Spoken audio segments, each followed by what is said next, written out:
About a year ago, DC launched their Absolute line of comic books. It is a brand new universe in which they have reset everything, and they're taking all of your favorite familiar characters and putting brand new twists on them so that they're fresh and interesting to read. They made Batman broke and have to work a regular 9 to 5, a Superman who did not grow up on Earth and doesn't have the same sensibilities as our regular boy Clark Kent, so on and so forth. The line has things like Green Lantern, Wonder Woman, which I have found to be absolutely wonderful, pun fully intended. But to me, throughout all of it, there has been one absolute book that has stood head and shoulders above the rest because of the way this comic has gone out of its way to entirely reinvent the character it is talking about and is showing, while retaining the core pieces that make that character enjoyable. It has brought an art style that I find to be so unique and subversive and perfect for this type of character that I'm surprised nobody else has tried to do it before, and it all jams it into a story that I think has been really well written so far and has a need for quality over quantity, and that's something that I absolutely love about that book. And if you can't guess what I'm talking about already, it's Absolute Martian Manhunter, with art by Javier Rodriguez and written by Dennis Camp. This entire book has been an absolutely wonderful exploration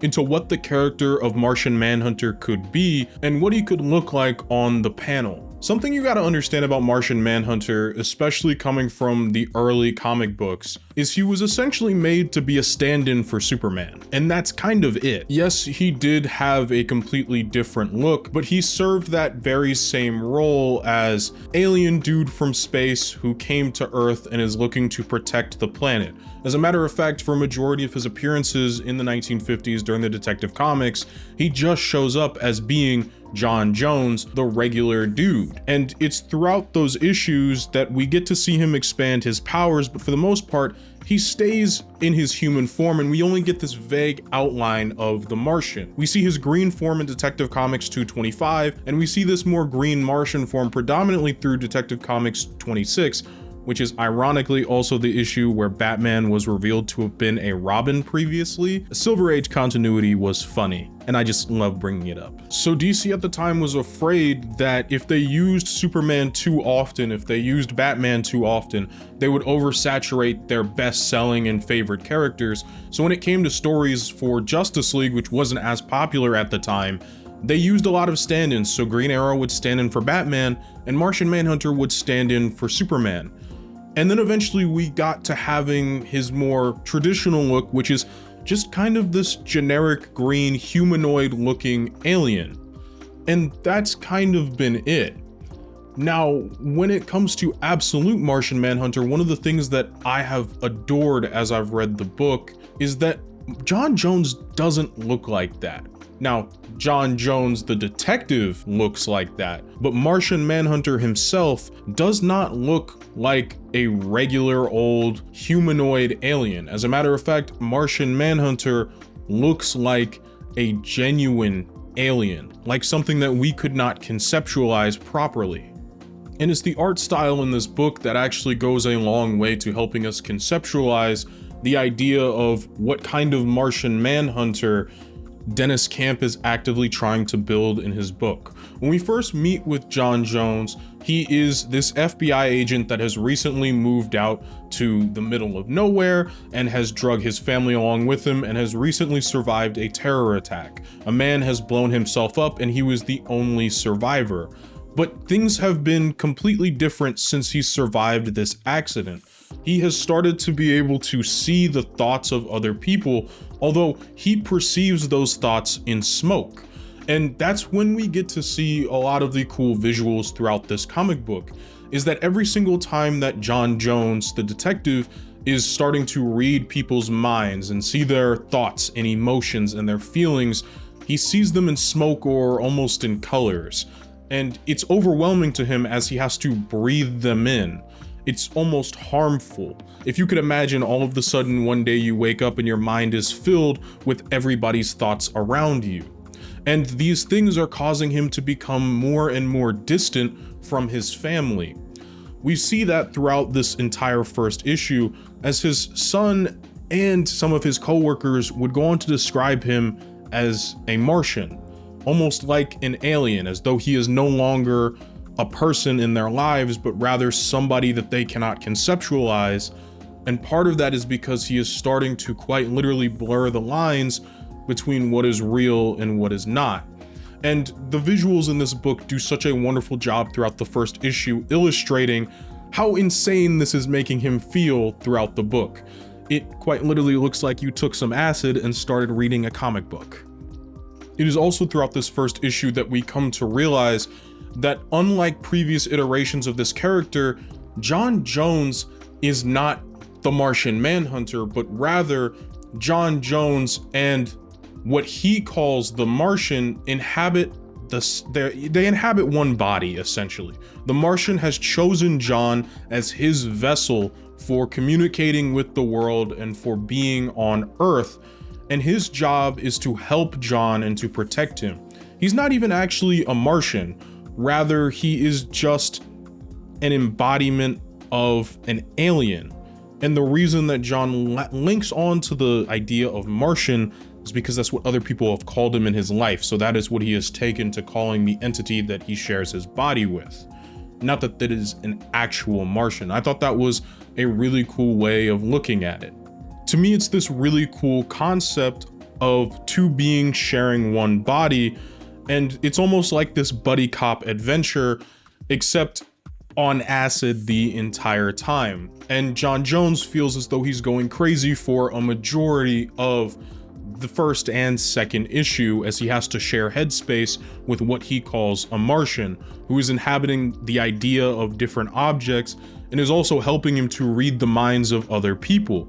But it's throughout this second issue that he becomes not only more grounded in reading the thoughts of others, but he finds the major benefit in being able to see into another person's mind, as well as being able to empathize with people on a level that he could not do beforehand. And as somebody who works in the FBI, this is highly important.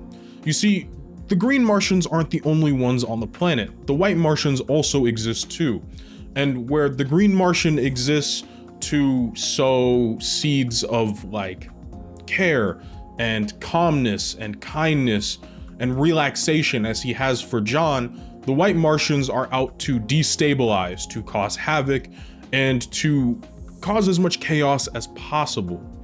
And we see that through the white Martian inhabiting a man that was on drugs and that needed mental help and using him to enact acts of violence on the street. And when John confronts him and is able to finally break through to him using his Martian half, it's all stripped away in the very next instance, because the man is shot by the fellow police officers that arrive to help John on the scene. And then John gets grilled by his boss for not shooting on sight immediately. He is starting to feel more alienated from the people he works with constantly, as they're not able to see into others' minds as he is.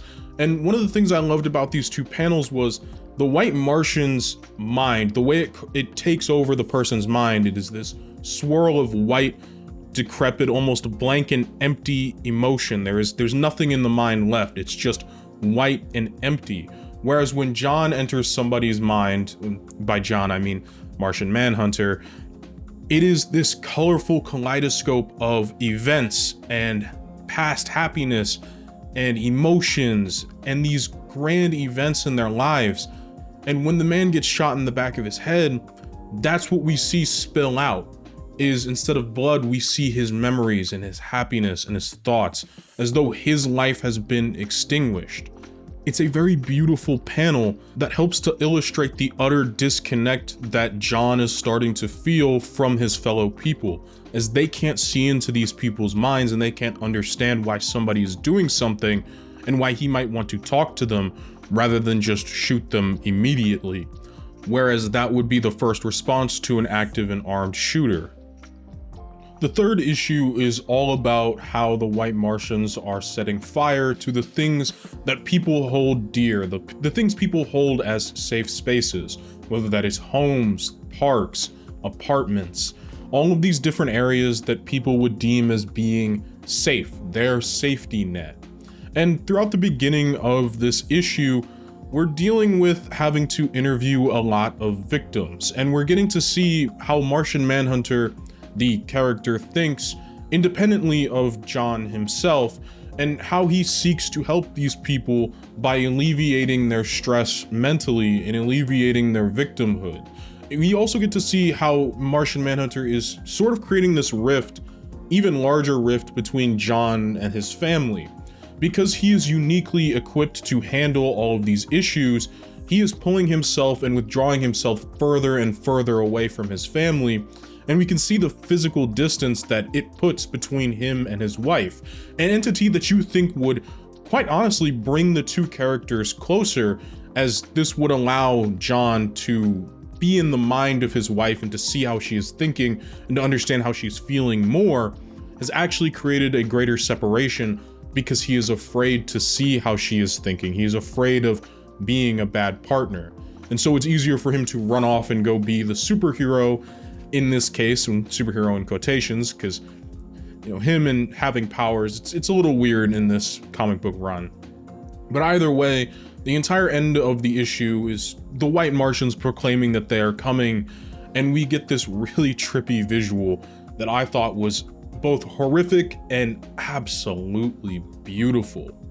For me, the medium of comic books has always been this way to not only tell a story visually, but also tell a story thematically in a way that you can't quite do if you were to do like a live action movie, for example, because of how some of the visuals are going to look. And even if you were going to do animation, for example, it's going to be much harder than if you were to just make this a comic book. You have so much more freedom when you are drawing a comic book when it comes to budgetary constraints, time constraints, and the things that you could do when creating a visual style like this. And it's something that I feel like is taken for granted a lot of the times, where I love comic book art in general, but a lot of the times it kind of feels samey. That's not something I have with this book at all. It feels like it is pushing the genre forward, and it feels like it's pushing the envelope for what a comic book can look like and what a character can look like when it comes to defining their art. Something that I find so important for Martian Manhunter is we're talking about a character that can go into the minds of other people, that can see their experiences, their past, their histories. We're talking about an alien.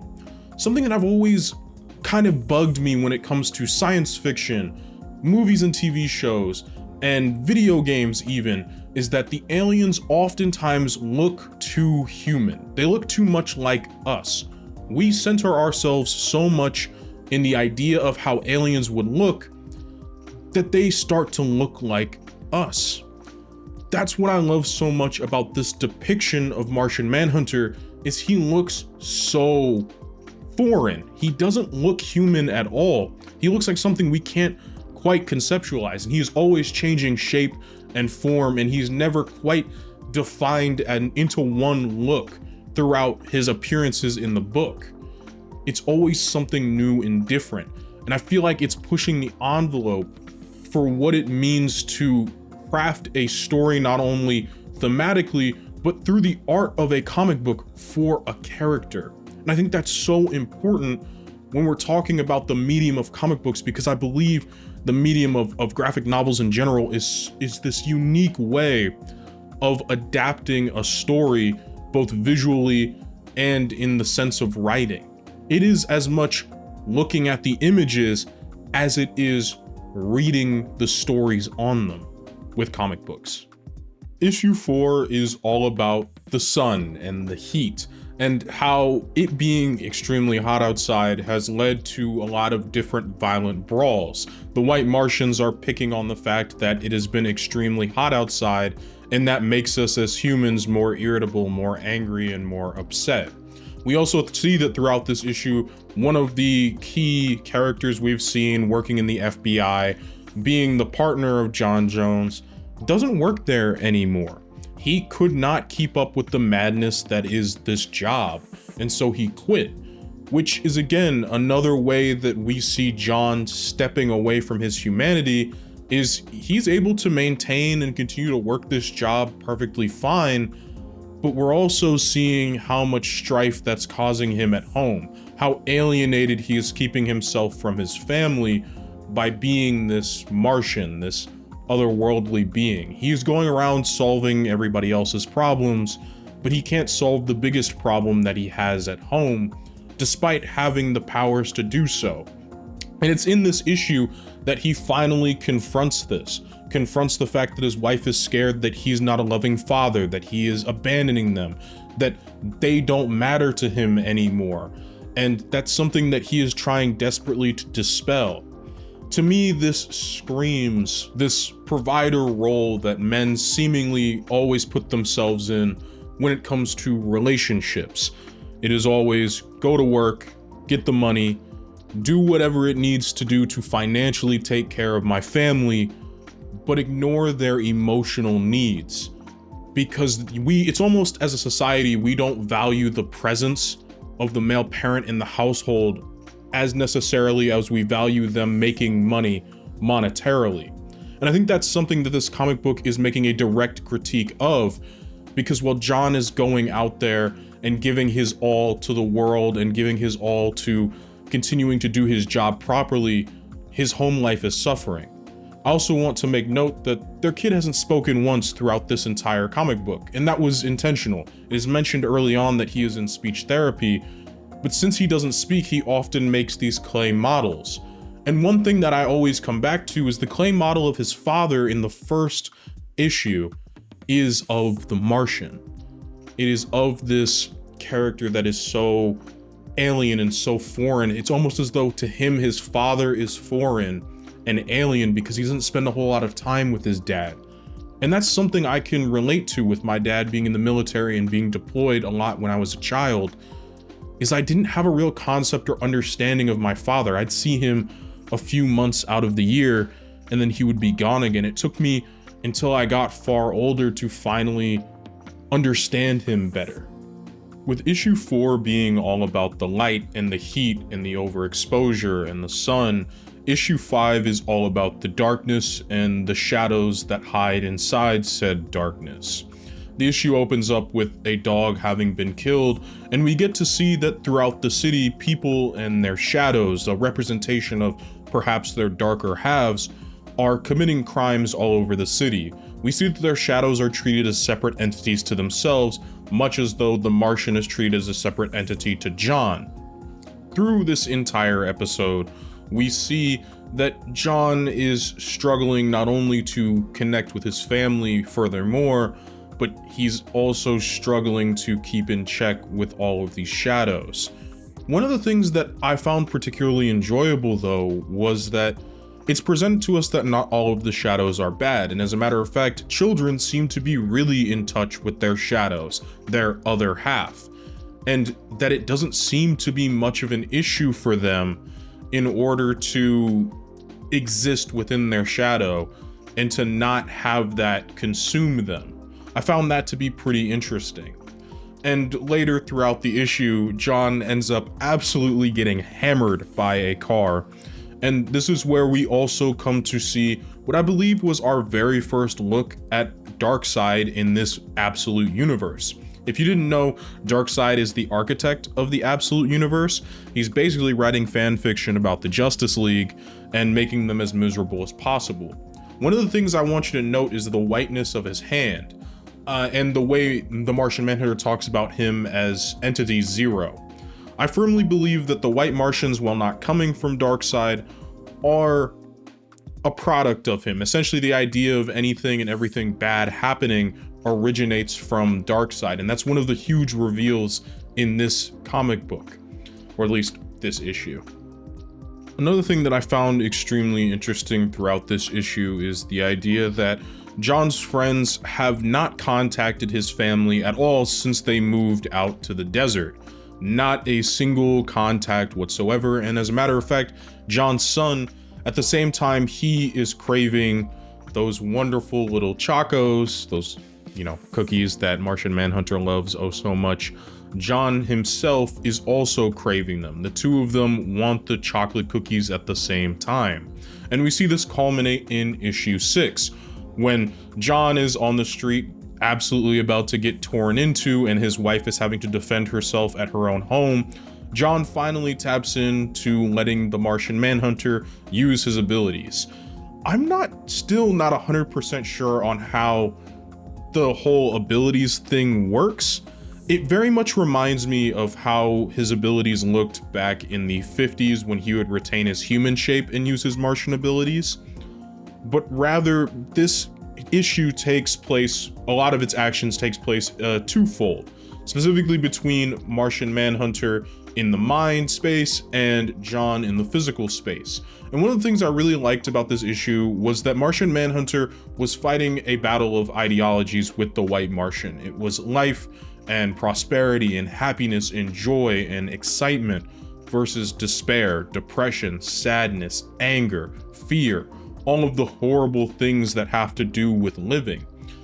It was like watching a nihilist versus somebody that is far more positive. I could not remember the opposite name for them. Looked it up, turns out there is no opposite name, so we'll go with that version of what I said.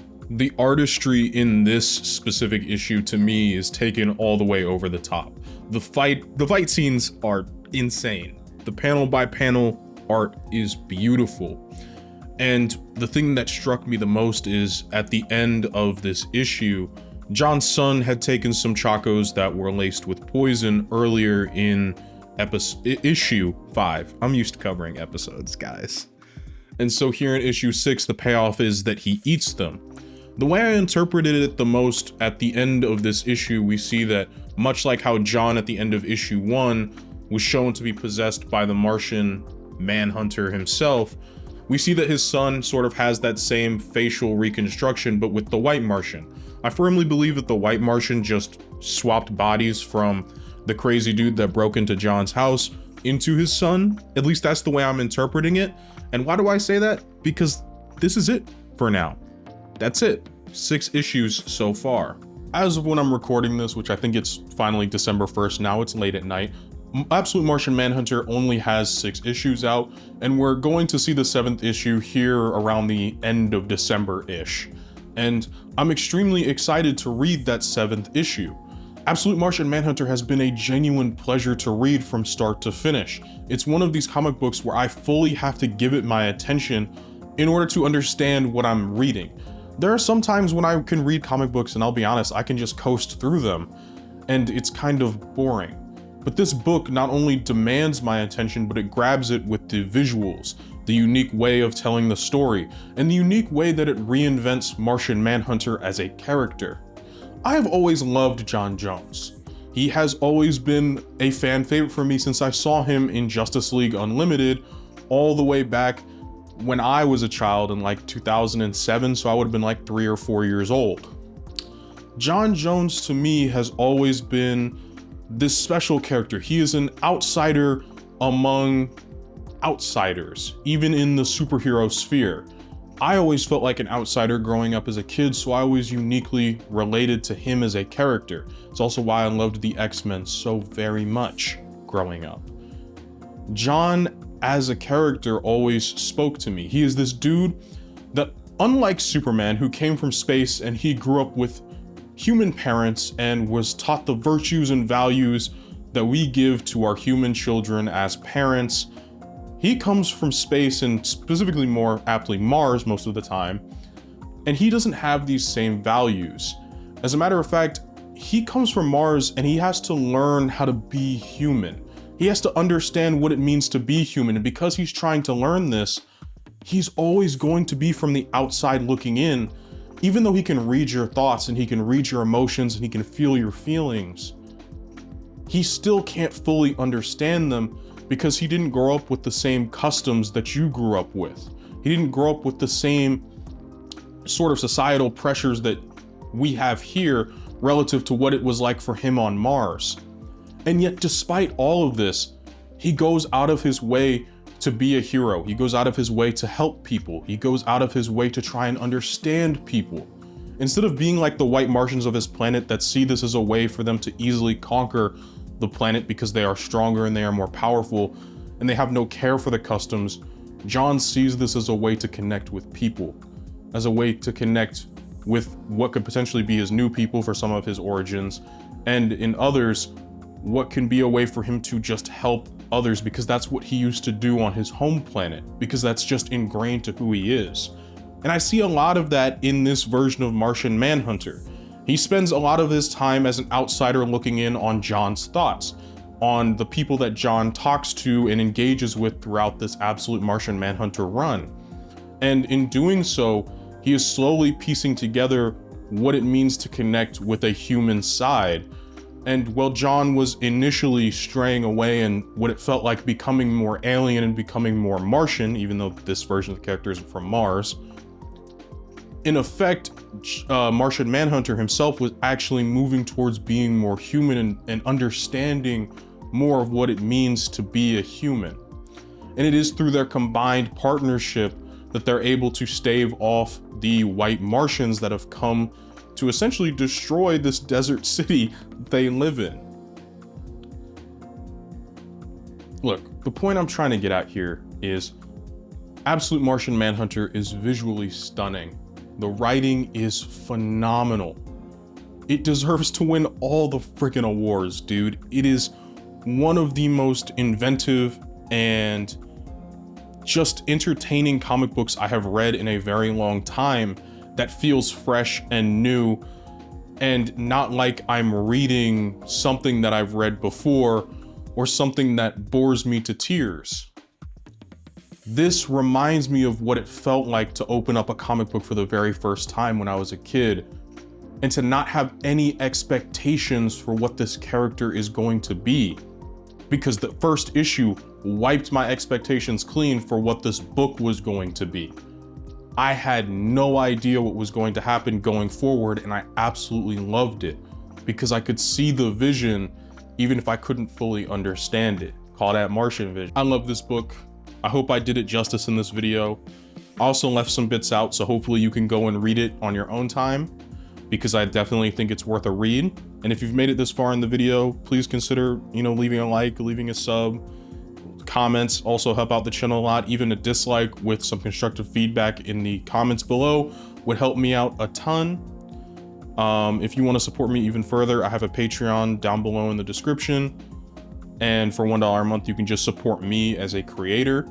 No biggie, no sweat off your back. And now it's time to have a shout out to my $5 and above Patreon tier members, because you all are the best and you deserve it. So let me go ahead and do that. Shout out Athena, Ethan, The Real Medusa, Gremladier, Davidson, Kane Kent, John, Demetrius, Metal Monk, Wes, Oscar, Megan, eSibert13, Gabriel LaFonte, Video Gamer 75, Dakota Ross, and Donovan Gomez, and MC Bomb 27. You all are amazing. Hope you all have an absolutely fantastic day.